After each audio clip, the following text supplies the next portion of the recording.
The dog hadn't barked in years. Not like this.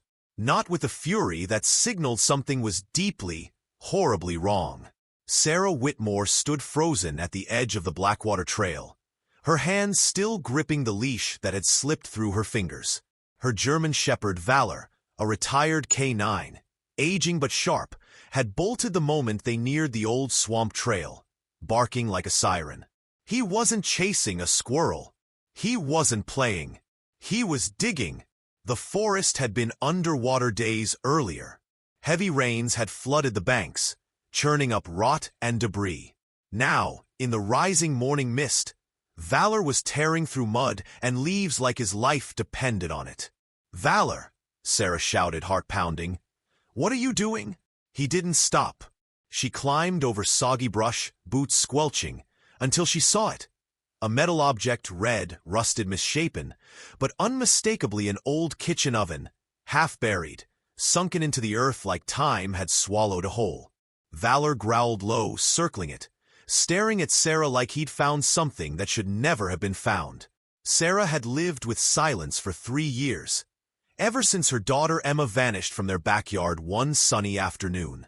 The only sounds each morning were the faint creak of pine branches and Valor's occasional whine as he sniffed the same patch of dirt where Emma was last seen. He'd been her protector then, and somehow he seemed to know now. When detectives arrived, Sarah expected them to scoff. An old dog finding an old oven. Instead, they cordoned off the area, called forensics, and asked her to step back. She stood shaking as Valor pressed against her leg, head low, eyes alert. Then came the blue tarp, evidence bags, and carefully extracted remains from inside the rusted oven. Small bones, fragments of velvet, the faint outline of white lace on a charred collar. Emma's birthday dress. Back home, Sarah couldn't stop shaking. Her hands moved mechanically, wiping Valor's paws, but her mind was elsewhere. 3 years back, to Emma's 6th birthday, chocolate cake on her cheeks, spinning in the yard until she fell laughing. Valor had been there, beside the swing set, watching like a bodyguard. That was the last day Sarah saw her daughter alive. Now, her dog had found the first real clue in over 1,000 days. Detective Carl Morrison called early the next morning. "Sarah," he said gently, "we need you to come to the station. There's more." Sarah didn't hesitate. Neither did Valor. At the station, they showed her evidence from the swamp. A tiny plastic ring, pink, heart-shaped, chipped on one side, Emma's favorite. Sarah clutched it like glass. "She never took it off," she whispered. "Not even to sleep." Morrison looked solemn. "There's one more thing. The oven. It's a rare model, vintage red enamel. Only a handful sold in this state in the 60s. Sarah's blood ran cold. Valor's ears perked. "You think someone bought it recently?" she asked. "We don't know, but it was sealed with industrial adhesive. Whoever left it meant for it to stay buried." That evening, Sarah watched Valor pace the house. He stopped eating, his tail still. He stood before her kitchen oven, scratching the linoleum like something was hiding beneath. She crouched beside him, but he stared with such intensity her heart raced. "What are you trying to tell me?" she whispered. The next day, Sarah took the police file's oven photo and visited local appliance shops, vintage sellers, collectors. At a dusty repair shop, she got a hit. "Westinghouse Gourmet Series," the elderly owner said, adjusting his glasses. "Candy apple red. Made only 3 years in the 60s. Sold one in 98. Sarah's breath caught. "Do you remember who bought it?" "Paid cash. Middle-aged man. Asked odd questions. Temperature control, interior space, door seal strength. Made me uneasy." Her hands trembled.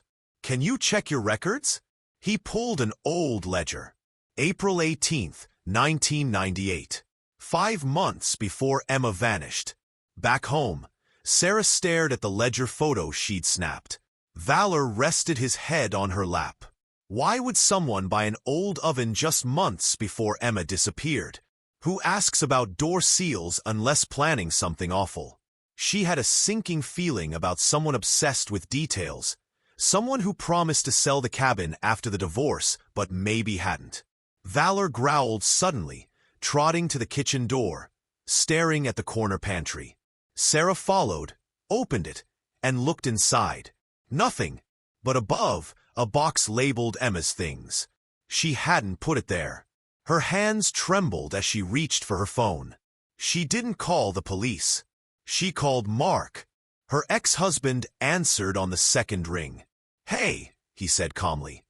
"I was just thinking about her." "Weird, right?" Sarah forced her voice steady. "We need to talk about the cabin." A long pause. "Sure," Mark said. "Come by tomorrow. I'll be there all day." Sarah hung up and stared at Valor. "You ready, boy?" He wagged his tail once, then sat by the front door waiting. She hadn't driven to the cabin in over 4 years. The last time, Emma was in the back seat, humming a Disney song, Valor's head on the console. Now, the silence in the truck was deafening, broken only by Valor's claws clicking and the suspension's groan as they climbed Oregon's backwoods. She didn't tell anyone she was going. Not Detective Morrison, not her sister in Portland, just Valor. Mark had sounded too casual. "Come up to the cabin," he'd said, like it was a family cookout, not reopening their darkest chapter. He claimed he was selling it, but after the oven, the dress, it felt too convenient. Valor hadn't stopped pacing since the call. As they passed the broken-mile marker, Sarah turned off the radio. "You remember this place, don't you, boy?" Valor looked at her, then toward the windshield, ears alert. The cabin appeared past the bend, a modest A-frame wrapped in towering pines. It looked better than expected. Stained deck, new windows, fresh flower boxes, empty but pristine. "Mark's been coming here a lot," she muttered. She parked beside Mark's warm pickup and took a deep breath. Valor growled softly as she reached for the door handle. Mark met her on the porch, wearing flannel jeans, work gloves tucked in his belt, his same soft-spoken expression half-smile. He looked like the man she'd married before things went wrong. "Thanks for coming," he said. "I almost didn't," Sarah replied, stepping out. "You kept the place up." He shrugged. "Couldn't let it rot. Too many memories." Valor stepped down, eyes locked on Mark, body stiff. Mark noticed. "Still got that sixth sense, huh?" he said with a half-laugh. "Always read a room better than us." Sarah didn't answer. Inside, the cabin smelled of lemon cleaner and pine wood, everything too orderly. Fluffed cushions, polished table, swept fireplace. Framed photos of Emma lined the mantel. "Where'd you get these?" Sarah asked. "Made copies," Mark replied. "Back when we talked." She picked up one of Emma at 4, holding a marshmallow stick, cheeks smeared with soot and chocolate. Valor in the background, tongue out. Silence stretched. "Want coffee?" Mark asked. "Just made a pot." Sarah nodded. "Black." Mark went to the kitchen. Valor stayed pressed against her leg.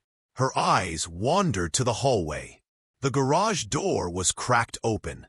"Stay," she whispered to Valor, stepping softly. The garage was spotless. Tools hung neatly, workbench gleaming. She expected something dramatic, but saw nothing until a cardboard appliance box in the corner caught her eye. Westinghouse, Model GS 1964. The same oven from the swamp. Valor barked sharply, urging her back. She spun. Mark stood in the doorway, holding 2 mugs. "Sarah!" His eyes flicked to the box. "Why do you have that?" she asked. "It's not what you think," he said quickly. "My oven broke. This was the only one that fit. Found it online. Haven't replaced it yet. You expect me to believe that? This exact model? Same color? I didn't realize until after I bought it," he said. "You didn't think?" Her voice cracked. Valor growled louder, stepping between them. Mark raised his hands. "I didn't mean to scare you." Sarah pushed past. "I need air." Outside, The late afternoon sun filtered through trees in golden beams. A hawk cried in the distance. "Something's not right," she whispered to Valor. He stared at the tree-lean, tail flicking. That night, Mark grilled steaks while Sarah sat on the porch steps, blanket around her shoulders. Valor paced tightly between her, the doorway, and the garage path. Dinner was quiet. Mark drank a beer, then another. Sarah picked at her food. "I don't understand," she said finally. "Why keep the cabin? Why lie about selling it?" Mark shrugged. "I wasn't ready to let go. Thought maybe one day." Valor growled under the table. Mark glared. "Still doesn't like me, huh?" "He's got good instincts," Sarah replied. "He was right about the swamp." Mark leaned back, draining his bottle. "Maybe he just got lucky." "No," Sarah said flatly. "He doesn't do lucky." The air turned cold. "I'll look around before bed," she said. Mark raised an eyebrow. "Looking for something?" "No, just thinking about Emma." She walked down the hall, past the bathroom, to a barely remembered door. The basement. They'd rarely used it, just storage. She opened it. A dim bulb dangled at the top of the stairs. She flicked the switch, yellow light spilling downward. The air smelled musty, with a chemical undertone. Valor's ears perked. He growled low and warning. She stepped down, Valor following, paws quiet on the wooden steps. The basement was partially finished, concrete floor, utility room, storage bins. A freshly painted pink door caught her eye. Her pulse hammered. It wasn't locked. It creaked open. Inside, a child's room. 12 feet square, a cot with princess sheets, a tiny bookshelf, toys, notebooks, crayons, a calendar with days crossed out in red crayon. Sarah staggered back. Valor whined, ears flat, tail tucked. "No," she whispered.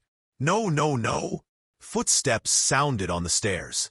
"Sarah," Mark said, voice calm. "You weren't supposed to see that." She spun. "What is this?" "It was her room," he said. "Her real room. You gave up on her." "I didn't. You kept her here." "I saved her," he snapped. "You abandoned us." "I made sure she had everything. Homeschooled her. Gave her a life." Sarah stepped back. Mark stepped down, gripping the railing. "She cried for you every night for weeks. But you were off, laughing at restaurants, forgetting us." Valor stood between them, teeth bared. "She trusted you," Sarah said, voice shaking. "She was 6. I was her father. I did what I had to." Sarah grabbed a metal flashlight. "Get away from me." Mark stared, then at Valor. "I should have known," he whispered. "It was him, the dog. He ruined everything." Valor snarled. Sarah ran outside. The sky was dark. She didn't stop until she reached the truck, jamming the keys in, roaring down the mountain road, tears blinding her. Valor sat in the passenger seat, shaking but alert. They drove until her phone got one bar. She pulled over, dialed 911.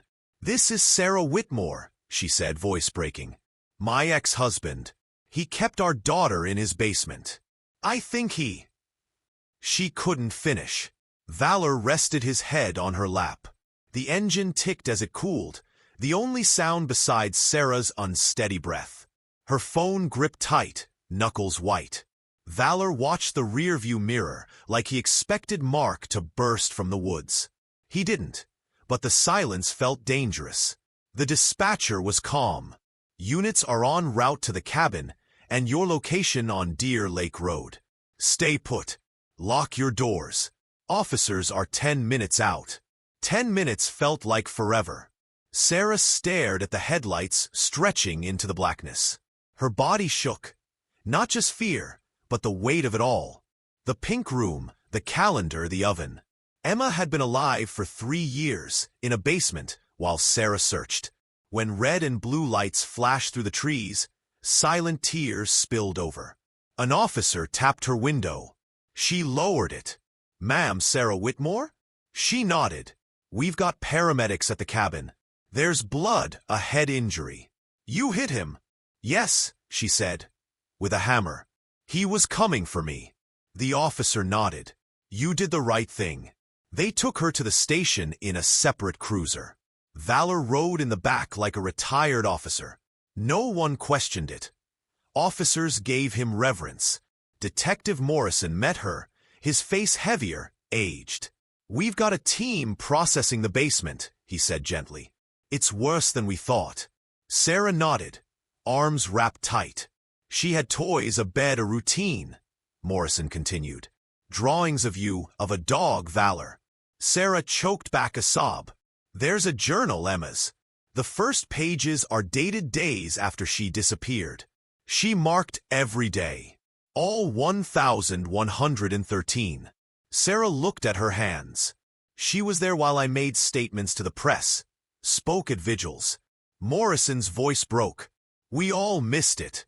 They let her rest in a quiet room with water, a blanket, and food she couldn't touch. Valor curled at her feet, eyes never closing. Past midnight, Morrison returned with a file. He's talking, confessing. Mark planned it when you filed for divorce. He couldn't bear losing Emma, felt replaced. Sarah's jaw clenched. So he took her. He timed it with your laundry routine, lured her to the fence for a daddy-daughter day. She climbed into his truck smiling. Sarah gasped. She trusted him.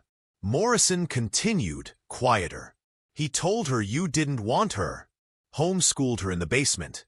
Built that room over weekends. Told everyone he was remodeling. How long until she realized? Sarah asked. Morrison looked down. Within a month. She drew your house, tried to escape. He locked the door. Eventually, she stopped asking. Sarah turned her face into her hands. No, not Emma. No, Morrison agreed. She didn't. Not until the end. The coroner's report came the next morning.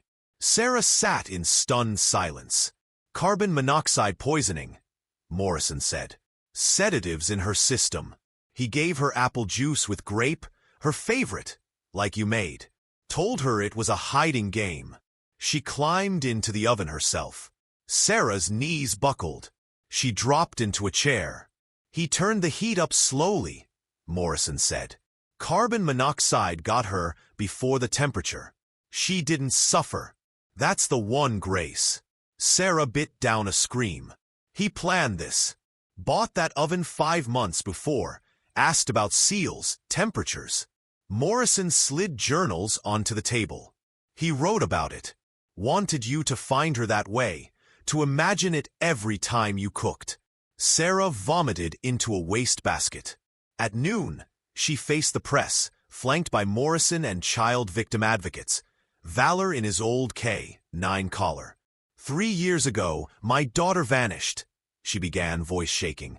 I was told it was a stranger. The truth was worse. Someone we trusted. Gasps rippled through the crowd. She was taken, held captive, murdered. She was 6. The only reason we found her was this dog. She looked at Valor. He never stopped searching. He led us to the one place no one looked. She stepped back. I don't know what justice looks like, but Emma had a hero with 4 legs. That evening, Sarah returned home. Valor followed, sniffing corners, checking the backyard. He didn't linger at the fence, lying on the porch instead, head between paws, job done. Sarah stared at her kitchen oven, then unplugged and dragged it outside, uncaring of scratches. She'd never see it the same way. She slid down the wall, crying. Not guilt, but mourning truth. Valor curled beside her. The silence felt different. Not peaceful, but no longer haunted. For days, Sarah stayed inside. Media swarming outside. Neighbors left flowers. Reporters camped. Sarah stayed on the couch. Valor pressed against her, trembling in sleep, barely eating. Morrison called Thursday. We've got 2 journals. Emma's and Mark's. His are disturbing, like it was a family project, raising her in a basement. Sarah whispered, He was a narcissist, always the victim. He documented your police visits, public statements, Morrison said. Your suffering validated his plan. Sarah's fists balled. He watched me search. He wanted you to, Morrison said. There's more. Emma wrote about Valor daily missing him, dreaming he'd find her. Sarah's throat tightened. She was right, Morrison said softly. He didn't. That night, Sarah spread Emma's drawings on the table. Over 50, some childlike, others heartbreakingly detailed. Her bedroom, swing set, Sarah with pancakes, Valor at the fence. You were her last hope, Sarah whispered, stroking Valor's ear. Then she noticed something odd. A drawing of Emma's bedroom had present-day details. A new lamp, a stuffed bunny from 6 months ago. How did she know? Sarah muttered. Another drawing showed the backyard with new flowers. A tree planted after Emma vanished. Her chest tightened. Had Mark brought Emma to the house? The next morning, she drove to the station with Valor. Morrison met them, exhausted but attentive. I think Emma was in the house, Sarah said. Her drawings show things too specific. New lamp tree. Morrison leaned forward. You're saying Mark brought her close enough to see through windows? Maybe when I wasn't home, Sarah said. Her DNA was on a replaced window screen, Morrison said. We thought contamination, but now it fits. Sarah's stomach twisted. He let her peek in, showed her she couldn't go inside. Control, Morrison said bitterly. That night, Sarah stood at the back door with a flashlight, Valor watching the fence. I want to try something, she whispered, letting him out. He sniffed, circled the porch, then walked to the fence where Emma vanished. He sat, barked twice, and looked at Sarah. She walked out barefoot, flashlight cutting across the yard. Valor sniffed the fence base, paused near the swing set, and growled. Sarah knelt, finding a small rectangular impression in the grass. Her fingers brushed a purple candy wrapper. Emma's favorite, grape lollipops. It couldn't have been there long. Rain would have washed it away. She found another wrapper in a corner post. Mark brought her here, she whispered. He let her watch me. Valor growled, scratching the dirt. Sarah dug, finding a soaked journal page. One sentence stood out. Mommy is so close. I can hear her making pancakes. But Daddy says we can't go inside. Sarah collapsed on the grass. At the station, the tech team matched the handwriting to Emma's journal. He was bringing her back, Morrison said. While you were at work, short visits to torture her. And me, Sarah added. He wanted me to feel haunted. You were being stalked, Morrison said. Gas receipts, toll records, and camera footage confirmed Mark circled her house 6 times between 1999 and 2001. Emma in the car, watching. Sarah returned home with guilt. She stepped into Emma's untouched room. Unicorn comforter, coloring books, plastic tiara. She packed items into a box labeled preserved. Not a memorial, but a promise. She framed Emma's drawing of Valor at the fence, hanging it over the fireplace. A reporter called for a feature on Valor, the dog who solved a murder. Sarah looked at him sleeping. You ready, old man? She said. She agreed, wanting the world to know about monsters and the dog who refused to let go. The morning sun stretched across the kitchen floor. Sarah stood frozen by the fridge, staring at Emma's crayon drawing. Stick figure mom, floppy-eared dog, house with a heart. Valor sat silently, not barking, which scared her most. Mark's arraignment was Friday. Murder, kidnapping, stalking. His guilty plea was strategic, facing life without parole. Something gnawed at Sarah. The candy wrappers, journal page suggested Emma had been inside the house. We've logged 6 occasions Mark circled your street, Morrison said. But not inside. Her drawings show new items, lamp pillows, Sarah insisted. Valor knows. Morrison paused. You sure? No, but he is. Sarah walked the house with a notepad, Valor following. In Emma's room, He stiffened, staring at the far wall near the toy chest, scratching gently. Sarah moved the chest, tapped the baseboard, hollow.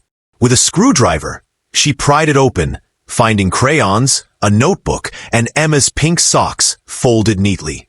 Sarah sat on the floor, reading the notebook's 5 entries. Daddy let me visit the house today. I promised not to cry. Mommy wasn't home. My drawings are still on the fridge. I wanted to stay, but Daddy said it was only a visit. Valor whimpered. She was here, Sarah whispered. He brought her inside.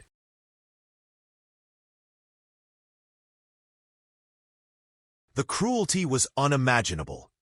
Letting Emma touch her old life, then ripping it away. Morrison read the notebook twice the next morning. That hollow panel, Mark built it, he said. We'll scan for prints, DNA. Valor paced the hallway near the laundry room, sniffing a floor vent. Morrison pulled out a photograph. Emma in the kitchen, taken from outside, time-stamped 6 months after she vanished. He took pictures from inside, Morrison said. Staged. That evening, Sarah sat by the fireplace, tracing Emma's silhouette in the photo. Valor had followed the scent of memory, leading her through every turn with faith no human could match. He never doubted Emma was close. 2 days later, the County K. 9 units sent a gold medal and letter to Valor. You brought a little girl's voice back from silence. Sarah hung it beside Emma's drawing. At Mark's sentencing, the courthouse was packed. Sarah spoke, holding the notebook, photo, and collar, Valor beside her. My daughter's voice was taken, she said, but this dog brought it back. Mark, you failed. You tried to erase her, but Valor found her. She still had a voice, and now so do I. 5 life sentences were handed down. Sarah walked into the sunlight, Valor at her side. Back home, she poured 2 bowls, steak night, like old training days. Valor's tail thumped. He was older, grayer, but still her hero. A year later, on the anniversary of Emma's discovery, Sarah and Valor walked to the Princess Stone, Emma's favorite spot. They laid out pancakes, apple juice, and strawberry jam, setting Emma's drawing against the rock. Happy Memory Day, baby, Sarah whispered. We didn't forget. Valor rested against her leg. They drove to the Emma Whitmore Family Resource Hub, a center for families of missing children. A photo of Valor hung in the lobby. In honor of Valor, the dog who never gave up, kids visited to pet him, cry into his fur. Morrison retired, spoke at the opening. Nothing prepared me for one dog's loyalty. Sarah got an invitation to the National K. 9 Heroes Gala. She and Valor flew to D.C., where she spoke. I'm just a mom, but this dog was a soldier, tracker, protector. He never gave up. The audience stood, applauding. Back home, Sarah hung the medal by Emma's drawing. She made pancakes, extra syrup for Valor. Emma's story grew beyond Pine Ridge. Sarah kept her room for kids at the center, a space for healing. On a spring evening, she sat on the porch with Valor. You did it, buddy, she whispered. You found her. His tail thumped. That night, Valor passed peacefully in his sleep, head on Sarah's lap. They buried him by the Princess Stone with Emma's drawing. His headstone read, K. 9 Valor, forever faithful, forever home. Do you believe dogs can sense what humans overlook? Have you witnessed an animal guided by intuition, memory, or love? Share your thoughts below. Subscribe to K9 Miracle Stories for more true, emotional stories where animals are heroes.